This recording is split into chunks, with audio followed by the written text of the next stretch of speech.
Baik, teman-teman semuanya, pengambilan keputusan hampir dalam setiap kesempatan, setiap titik-titik tertentu pada setiap pribadi maupun organisasi harus mengambil sebuah keputusan. Nah, keputusan tadi dibuat setelah sebelumnya dianalisis dari situasi yang ada. Ya, ini salah satu cara membuat keputusan ini di SWOT, kemudian AHP, dan kemudian atau dengan big bang faktor, kemudian diputuskan keputusannya apa. Nah, SWOT ini bisa bermanfaat untuk diri sendiri, ya, ketika lagi tadi mau memilih pekerja, membuat program, kalau ini cenderung membuat program, ya. Jadi strength, weakness, opportunity, threat, misalnya tadi dalam hal ini memilih 3 waduk yang akan dibangun. Seandainya Citarum belum ada waduk, Saguling, Cirata, Jatiluhur, maka proses pengambilan putusan terakhirnya seperti apa? Ya tentu kalau bisa sebisa mungkin dengan di SWOT terlebih dahulu. Kemudian di AHP atau weighting factor baru nanti keluar skala prioritasnya. Baik, secara cepat.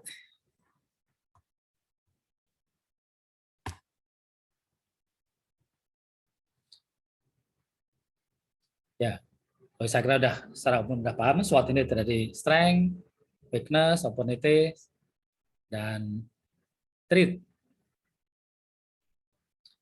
4 strategi dari SWOT.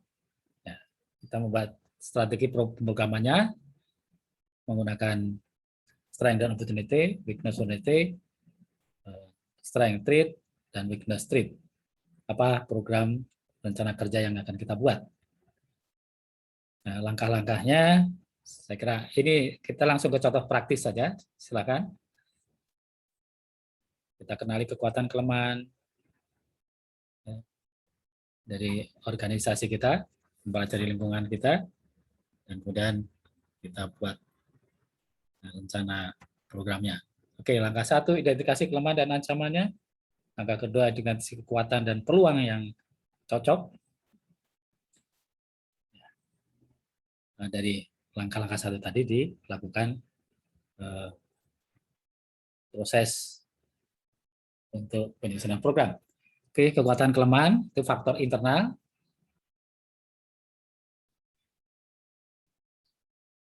Baik pribadi maupun organisasi. Anggap aja pribadi kita sebagai organisasi dari berbagai faktor kita, atau keluarga, atau tadi himpunan, Himasda. Dan faktor eksternalnya kita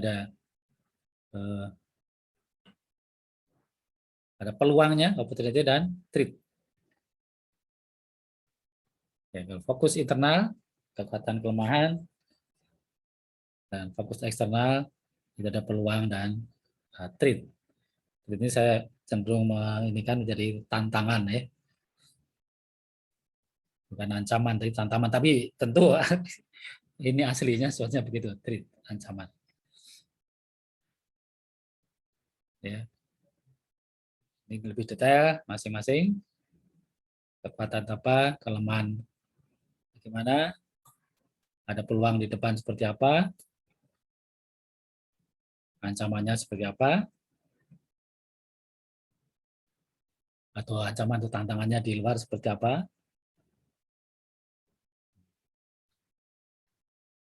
Langkah berikutnya, rumuskan strategi yang direkomendasikan. Jadi akan menyusun program dari SWOT yang kita dapatkan, baik pribadi maupun organisasi. Tadi itu rekomendasi atau program yang mau dibuat seperti apa.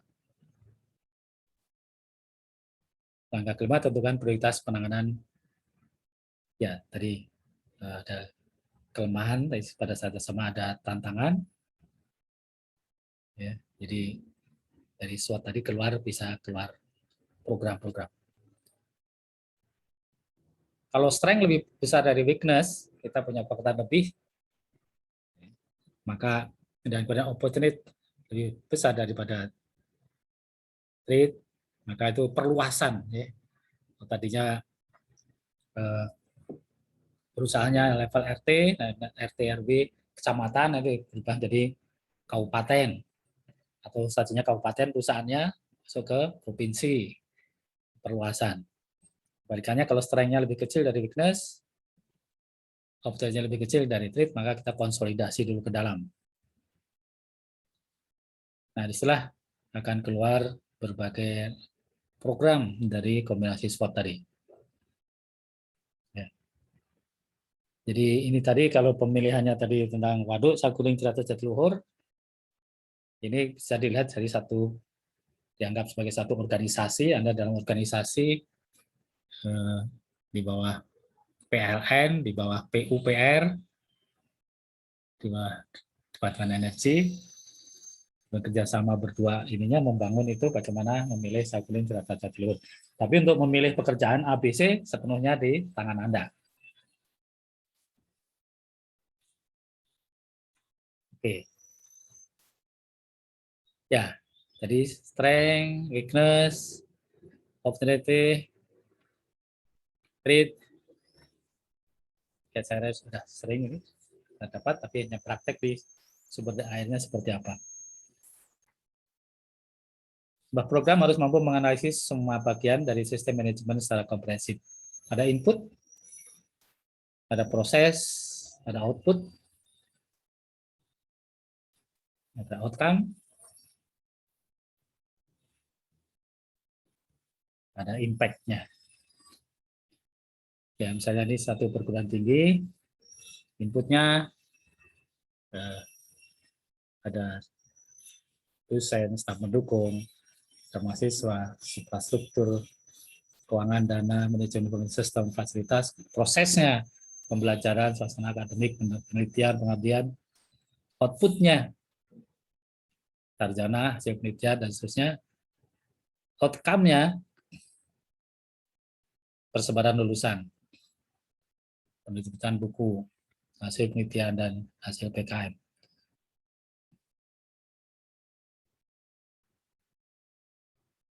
Impact-nya, kinerja lulusan di masyarakat, dan seterusnya.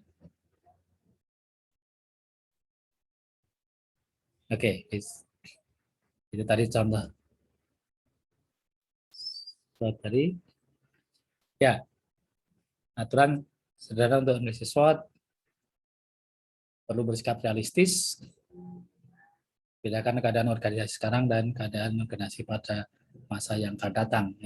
Bahkan masa lalu, sekarang, dan yang akan datang. Spesifik, hindarkan wilayah perkembangan tindih, melakukan analisis, buatlah SWOT singkat dan sederhana. Berdasarkan SWOT dengan kerangka konseptual yang logis. Berdasarkan SWOT, saat analisis SWOT dapat terlalu menekankan kekuatan internal dan mengabaikan ancaman eksternal. Ini yang tidak mudah nih. Saat analisis SWOT dapat bersifat statis dan dapat berisiko untuk mengabaikan perubahan-perubahan keadaan di sekitar. Analisis SWOT dapat terlalu menekankan kekuatan atau aspek strategi tunggal. Satu kekuatan tidak selalu merupakan sumber kompetitif yang menguntungkan. Jadi memang harus dinamis dan open mind gitu ya, tidak mudah ini. Peringatan, analisis SWOT dapat bersifat sangat subjektif, jangan terlalu bergantung pada analisis SWOT. Ya. Dua orang jarang menghasilkan kesimpulan akhir yang sama tentang SWOT, karena faktor subjektivitasnya cukup besar situnya. Gunakan hasil analisis SWOT sebagai pedoman, bukan sebagai resep. Baik, ini saya kira silakan kalau ada diskusi, saya teruskan dulu. Pause.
Ini sorry. Pak belum dibuka, masih mute, jadi saya bicara tadi nggak kedengeran ya. Oke, ayo wakil kelas Bobby, ingetin saya. Sorry, Iya, Pak.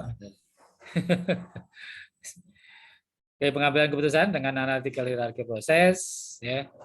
Tadi SWOT dibuat, katakanlah satu kotak ada 3 kali 4 ada 12. Nah, 12 bagaimana memilih urutan 1, 2, 3 dan seterusnya. Bisa dengan pembobotan, ya. Langkah-langkah dalam AHP, ya tentukan pembuatan struktur, lagi tujuannya apa, kriterianya dan subkriterianya apa, dan alternatifnya apa. Tentukan tingkat kepentingan dari kriteria maupun subkriteria, penyusunan perbandingan, pairwise comparison, menentukan tingkat kepentingan dari alternatif-alternatif untuk tiap-tiap kriteria yang ada, menghitung bobot dari tiap elemen matriks. Nah, ini nanti dalam pengambilan keputusan berdasarkan AHP tadi, itu dalam skala organisasi yang besar, itu dibuat secara transparan, accountable, fairness, tapi juga ada kerahasiaan, gitu ya. Misalnya kelas ini akan bikin program, atau Himasda mau bikin program, kayak kemarin itu. Kemarin ada kuliah tamu, ya, yang dari Citarum. Saya juga surprise, senang karena diskusi dengan beliau untuk menyelesaikan bantaran sungai ini sebaiknya nanti keluar di samping peraturan perundang-undangan di atasnya itu ada perda daerah, baik Kota Madya, Kabupaten Badung, Kabupaten Badung Barat, Kabupaten Badung, ada perdanya, gitu, yang kemudian sampai tingkat kecamatan, kelurahan itu bisa melaksanakan itu. Nah, ketika membuat program-program seperti itu dikeluarkanlah alternatif-alternatif dengan SWOT tadi, keluar program-program tadi. Bisa jadi setiap organisasi bisa berbeda, tapi tentu kita sedang mencari satu kesamaan bahasa pola pikirnya, tidak sama-sama, sinergis lah ya. Nah, waktu mengumpulkan tadi dengan pola seperti ini, setelah SWOT tadi, kemudian dipilih masing-masing tadi dengan transparan, accountable, fairness. Nilainya kalau 1 itu sama penting ya, jadi 1 ke kiri 9, ke kanan 9. Ya, kalau 3 lebih penting, agak lebih penting, 5 lebih penting lagi, 7 sangat lebih penting, 9 mutlak lebih penting. 2, 4, 6, 8 harga antara nilai yang terdefinisi di atas. Ya. Oke. Nah, kan itu kan lokasi waduk dari 3 alternatif yang tersedia. Ini ya contohnya sebetulnya kayak tadi, silakan. Jadi yang sederhana dulu dengan cara Anda seperti apa aja. Dulu.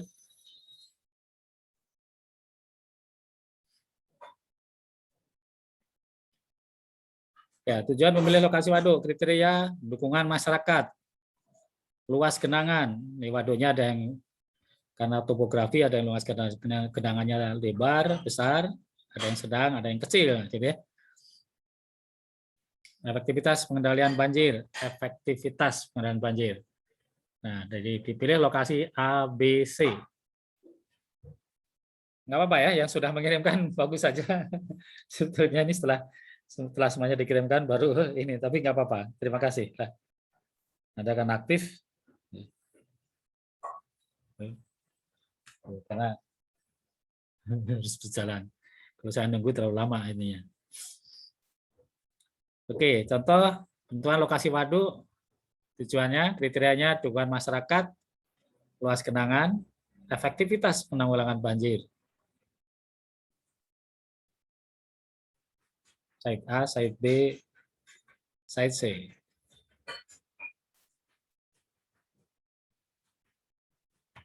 Yang belum absen tadi, yang saya absen belum hadir, tolong ya.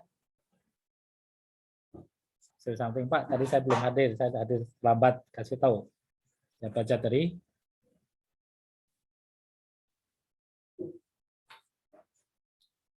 Oke. Misalnya seperti ini, dukungan masyarakat terhadap luas genangan lebih penting 5 kali. Dukungan masyarakat. Sementara dukungan masyarakat dengan efektif pengendalian banjir itu sama-sama pentingnya. Luas genangan dibandingkan efektivitas. Ini permisalan saja. Permisalan saja. Lebih penting efektivitas penanggulangan banjir dibandingkan luas genangan 5 kalinya gitu. Dan baru nanti dimasukkan.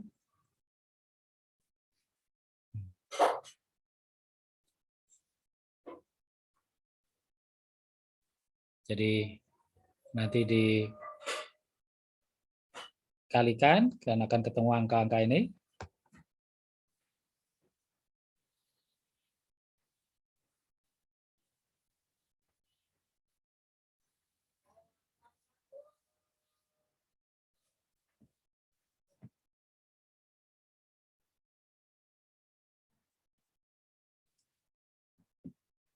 Yang alternatif tadi ada waduk A, lokasi A dan B, lebih bagus yang A 5 kali.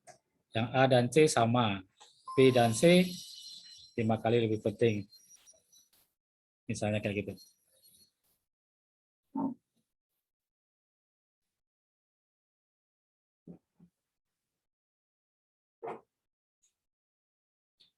Alternatif untuk luas genangan antara A, B, dan C. Alternatif A.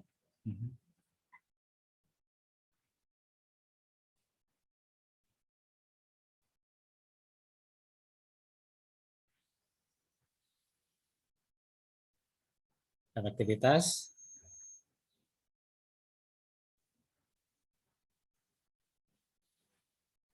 Ya, sehingga pemilihan waduk, dukungan masyarakat, luas genangan, efektivitas pengendalian banjir,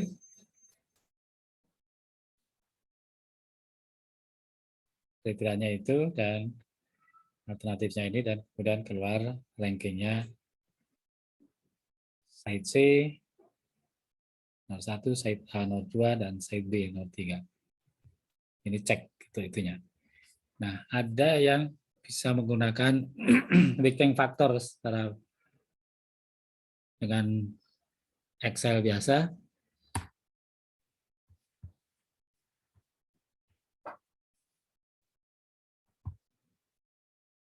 Baik, teman-teman semuanya, kita tadi udah diskusi tentang SWOT, strength, weakness, opportunity, threat, sehingga kita punya alternatif banyak program.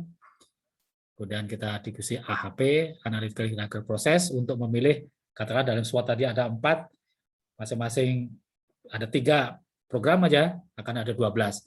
Nah, berikutnya, misalnya uang kita hanya cukup untuk separuh, dari 12 program cukupnya untuk 6 saja. Maka terpaksa kita memilih prioritas. 1, 6 mana program itu yang akan dikerjakan, maka salah satu contohnya dengan cara begini. Ya, ini tadi. Kita akan memilih program ini, kalau ini cuma 3 ya pilihannya, tapi kita akan milih ini katakanlah 12 program. Sorry, nanti mungkin yang cepat ini ada saya pakai untuk soal di ujian ya, ingat punten. Bobby, Renaldi, Diana, Sinta, katanya ini ada 12 gitu. Atau 4 lah gitu paling kecil, atau 8 gitu ya. Nah, kemudian Anda diminta menentukan kriterianya ini apa gitu kan. Misalnya 3, nanti mana yang terpilih. Hasilnya dari 1, 2, 3, 6 proyek itu mana? Ketangkap Bobby? Diana? Sinta? Tahu ya? Renaldi? Ya gitu. Nah, sekarang ini tadi kemudian kita praktikum kalau milih pekerjaan, nah kita aja lah, ini biasanya pekerjaan ya. Atau milih calon. Milih calon, ya ini sambil harian. Anak-anakku yang baik-baik, hati-hati, jangan sampai patah hati. itu berefek ke dalam kehidupan berlebihan. Efek itu pasti wajar. Oleh karenanya, tadi saya praktikum, saya sampaikan, letakkan nomor 1, 2, 3 seseorang yang kita pilih berdasarkan rasa kita, 2 gitu ya. Terus nilai gitu, lakukan penilaian. Nah, tadi kalau Anda memaksakan pilihan saya mau mas nomor 2 atau mas nomor 1 itu sama, artinya masih memaksakan sesuai rasa, itu yang harus terpilih. Nah, ini hati-hati kalau seperti itu, hati-hati karena begitu nggak jadi bisa frustasi. Ya. Nah, yang lain tadi begitu, yang lainnya ya sama lah gitu ya. Nah, ini tadi kan kalau ini kan pokoknya nomor 1 deh, kalau nggak dengan nomor 1 kayak gua enggak deh. Enggak gitu kan. Ini nggak usah disebutkan namanya siapa. Ini Sarikam ya. Ini biar diceritakan saya terima kasih, senang saya praktik bersama teman-teman. Dan kemudian kalau masih seperti ini, please dievaluasi dan proses antara rasa dan rasio tolong pisahkan. Sehingga agak ada dialektika antara rasa dan rasio kita. Rasanya gua begini gitu, kemudian rasionya begini. Nah, kemauan ke arah mana? Kan kemauan kita ingin bahagia kan, kita tetap survive semuanya. Tidak udah langsung collab gitu. Baik, saya kira itu, terima kasih banyak. Terima kasih asisten ya ini bersama-sama saya gitu ya. Silakan yang sudah selesai boleh klik kecuali ada sesuatu yang penting sekali. Ini saya stop recordingnya.